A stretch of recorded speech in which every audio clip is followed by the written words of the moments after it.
29 et vous êtes bien sur RMC et BFM TV. Bonjour Olivier Faure. Bonjour Apolline de Malherbe. Olivier Faure, vous êtes officiellement le premier secrétaire du Parti Socialiste, mais ce matin j'ai presque envie de vous dire que vous êtes le vice-premier ministre, parce que le vrai chef du gouvernement c'est vous.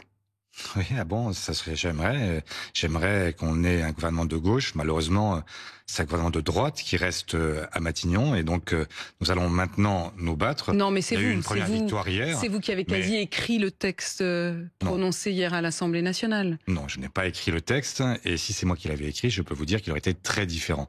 Il y a aujourd'hui un gouvernement de droite, il y a une opposition de gauche, mais nous avons accepté l'idée de commencer à travailler sur le budget, de le faire donc sans voter la censure demain, pour une raison simple, c'est que nous avons besoin d'un budget et que nous avons un gage donné par le Premier ministre de sa bonne foi, puisqu'il a accepté de suspendre la réforme des retraites jusqu'au 1er janvier 2028.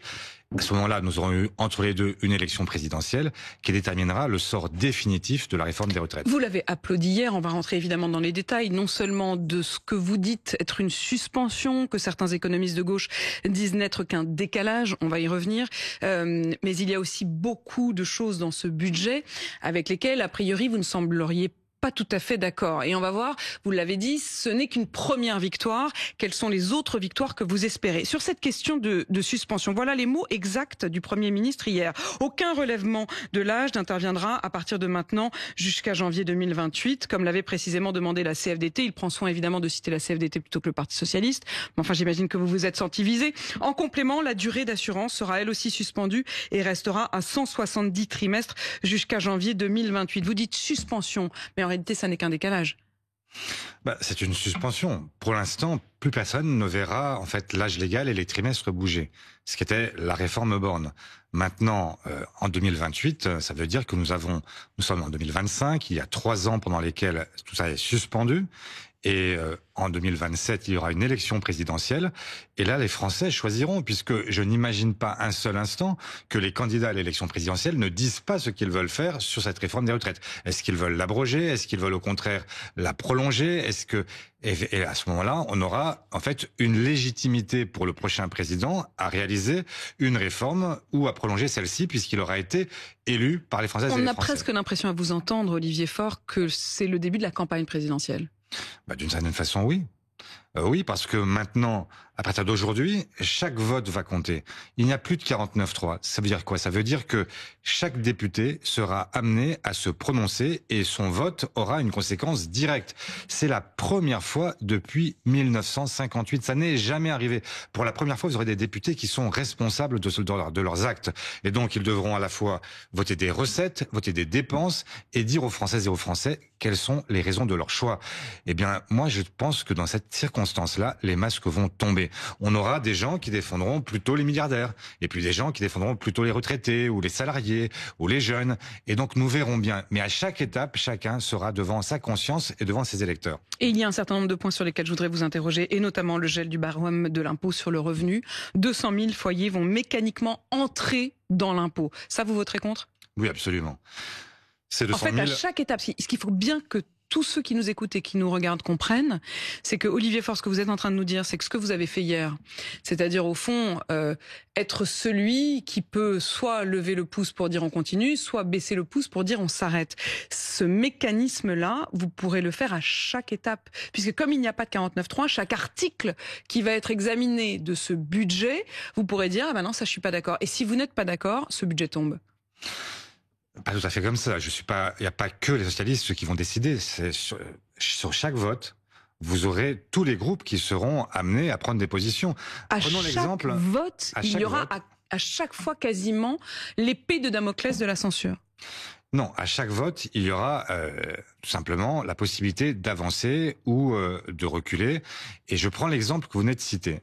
Sur la question donc de l'entrée dans l'impôt sur le revenu de 280 000 foyers, 280 000, on ne sait pas exactement, mais enfin, des gens qui jusqu'ici ne payaient pas l'impôt sur le revenu, qui vont, du fait du gel du barème de l'impôt sur le revenu... Qui ne suivra donc pas l'inflation. Qui ne suivra pas l'inflation, et donc qui vont rentrer dans l'impôt sur le revenu. Donc les ménages les plus modestes en réalité, puisque ce sont des gens qui sont juste en dessous du seuil d'entrée dans l'impôt sur le revenu. eh bien, vous aurez là un vote et vous aurez des gens qui diront oui, ça m'est égal, et des gens qui diront non, c'est impossible. Et nous verrons donc ce que chacun fait. Et en face de cela, il faudra trouver des recettes. Donc là, nous aurons aussi un premier débat dès les prochains jours sur les recettes. Qu'est-ce qu'on fait? Est-ce qu'on accepte l'idée que finalement, eh bien, sur les holdings, on prélève 1,5 milliard? C'est ce que propose le gouvernement dans sa copie initiale. Ou est-ce qu'on va vers la taxe Zuckman, celle que nous suggérons, qui permettrait de récolter 15 milliards? Je voudrais qu'on s'arrête sur les milliardaires. un instant sur ce que vous êtes en train de dire. Vous venez de lâcher le mot Zuckman, le nom Zuckman.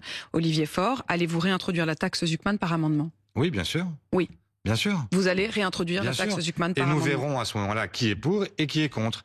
Et puis, nous aurons d'autres propositions. Si cette taxe Zuckman n'était pas adoptée, nous aurons d'autres propositions sur la flat tax, sur sur ce qu'on appelle le PFU, sur la CDHR, sur la CEHR, enfin sur toute une série de taxes qui visent les grandes fortunes, les grands patrimoines, les grandes entreprises, et nous verrons bien qui est de quel côté à de la chaque barrière. fois, il faudra effectivement sortir du bois, comme vous le dites, Olivier Faure. Il y a un autre exemple. Vous avez une surtaxe sur l'impôt sur les sociétés qui vise aujourd'hui les 400 plus grands groupes qui sont sur notre territoire.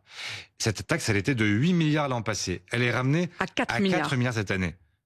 Par exemple, on verra ceux qui sont prêts à la laisser à 4 milliards comme le veut le gouvernement, ou ceux qui disent ils ont payé 8 milliards l'an passé, ils ne sont pas morts, et bien ils peuvent payer ces 4 milliards supplémentaires. Ça permettrait par exemple d'éviter notamment l'entrée dans l'impôt sur le revenu de ces ménages modestes. Vous allez donc remonter à 8 milliards cette assiette-là. Nous le proposerons et nous verrons après. C'est la démocratie. Nous avons, ou les Français plus exactement, ont l'an passé choisi des représentants. Et nous n'avions jamais autant voté depuis 40 ans. Donc ce Parlement, il est parfaitement légitime. Et c'est à chacun maintenant de se prononcer. Il y a un autre gel, c'est le gel des prestations sociales, des minima sociaux et notamment du RSA. Est-ce que là aussi, vous allez vous y opposer? Oui, bien sûr. Vous vous opposerez à ce Bien point-là. Les franchises médicales qui vont être aussi doublées, vous vous y opposerez. Oui. Donc vous vous opposerez à cette question du non-remboursement, le Doliprane par exemple, qui allait devenir quasiment à la charge des malades. Oui, bien sûr. Vous vous y opposerez. La question des services publics, il y a un gel du budget d'un certain nombre de services publics. Est-ce que là aussi vous vous y opposerez? Oui, il faut voir dans les détails ce que ça comprend, mais effectivement, moi je souhaite que l'hôpital fonctionne.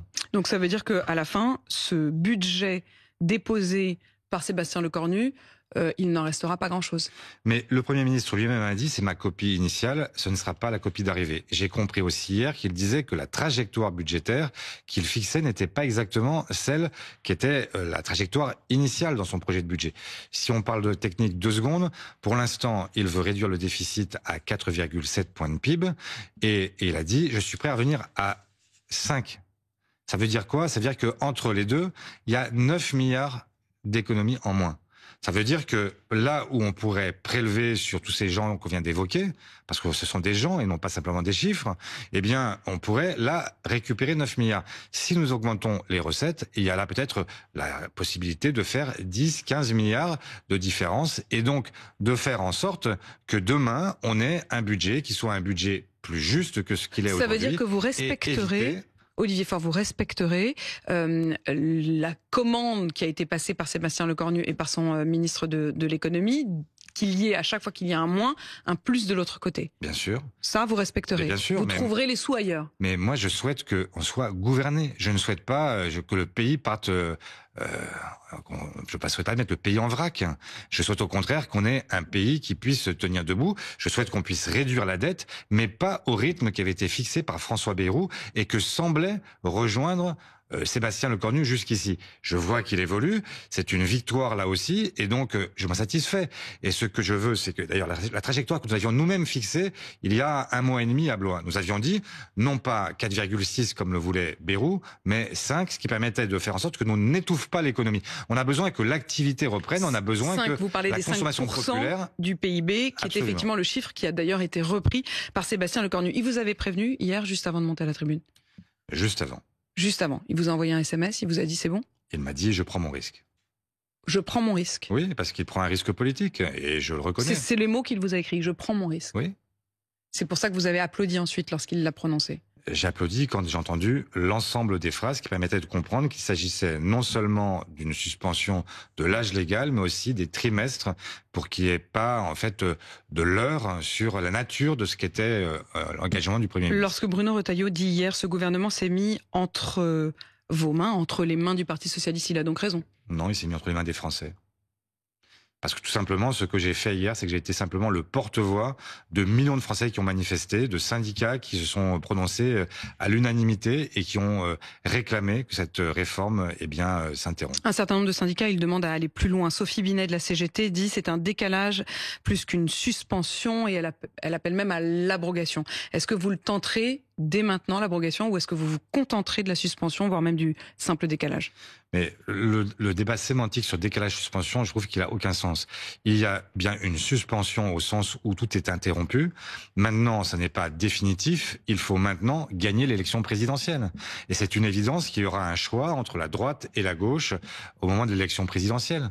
Si vous voulez voter pour Jordan Bardella ou Marine Le Pen, vous savez qu'en réalité, ils sont en train de renoncer progressivement à tout ce qu'ils avaient dit. Et là où ils avaient, paraît-il, une doctrine sociale, on voit bien que c'est maintenant une doctrine patronale. Si vous voulez choisir au contraire la gauche, eh bien vous savez qu'avec la gauche, nous reviendrons sur la réforme bonne dans son intégralité. C'est qui la gauche?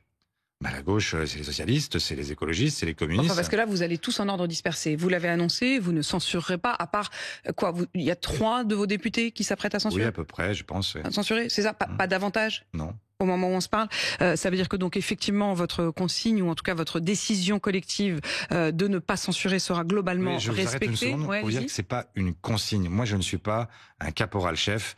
Je suis en fait celui qui anime un parti politique, la partie démocratique. Et nous avons donc délibéré collectivement. Et j'entends effectivement maintenant que la délibération collective soit respectée, parce que quand on est dans un parti démocratique, les décisions, elles s'imposent à tous. Et il y a vos anciens partenaires du nouveau Front populaire qui, à l'inverse de vous, vont censurer. LFI va censurer, les écologistes vont censurer, les communistes vont censurer. Avez-vous encore quelque chose en commun? Bien sûr. Dans les combats que nous allons mener maintenant sur le budget, article par article, nous allons nous retrouver. Alors je respecte leur décision, ce n'est pas la mienne, parce que je pense que justement, il fallait avancer. Et d'ailleurs, ce que je regrette, c'est que parfois, on a des gens qui cherchent à avoir ceinture et bretelles. C'est-à-dire qu'au fond, c'est les socialistes qui font l'effort de ne pas censurer. Donc ça évite une dissolution. Et puis, derrière, c'est nous qui parfois, prenons aussi les attaques de celles et ceux qui disent « mais vous auriez dû censurer », etc. Parce que c'est plus facile de prendre... C'est qui celles et ceux? Tous ceux qui aujourd'hui vont censurer et qui font le choix de la facilité. C'est toujours plus facile de dire moi je suis totalement vierge de toute forme de reproche possible. Je ne me suis pas compromis. Je me compromets pas, etc. Eh bien, moi ce que je dis, c'est qu'à un moment, la politique c'est aussi une affaire de responsabilité. C'est aussi un moment où... Vous lui avez dit à Marine Tondelier, tu prends pas tes responsabilités? À un moment, faut y aller? Non, je lui ai pas dit ça comme ça. Et c'est une amie, donc je n'ai pas ça peut être une amie, mais vous pouvez avoir une certaine franchise. Mais en tout cas, vous estimez qu'elle prend pas ses responsabilités, que les autres ne prennent pas leurs responsabilités. Il y a une forme de facilité, souvent, à dire, moi je reste pur, je n'ai rien à voir avec ce gouvernement, etc.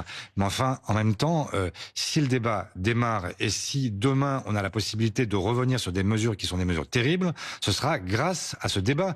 Parce que s'il n'y avait pas eu de débat, si on avait eu une dissolution, chacun l'a compris, le budget, il n'était pas votable dans les temps. Et qu'est-ce qui se serait passé? Une loi spéciale. Alors là, c'était l'intégralité. On avait tout ce que le gouvernement souhaite était en réalité produit et nous avions donc un budget qui était un budget très régressif. Grâce au fait que nous allons commencer et que nous allons démarrer le débat, nous allons certainement avoir d'autres victoires qui permettront d'éviter le pire de ce budget. Et on les a analysés ensemble, les points sur lesquels vous espérez obtenir victoire. Mais Olivier Faure, s'il n'y avait pas eu effectivement ce nouveau gouvernement, il y aurait eu dissolution. Marine Le Pen, elle vous accuse d'avoir peur d'aller aux urnes. Elle dit « Je savais que les socialistes trahiraient.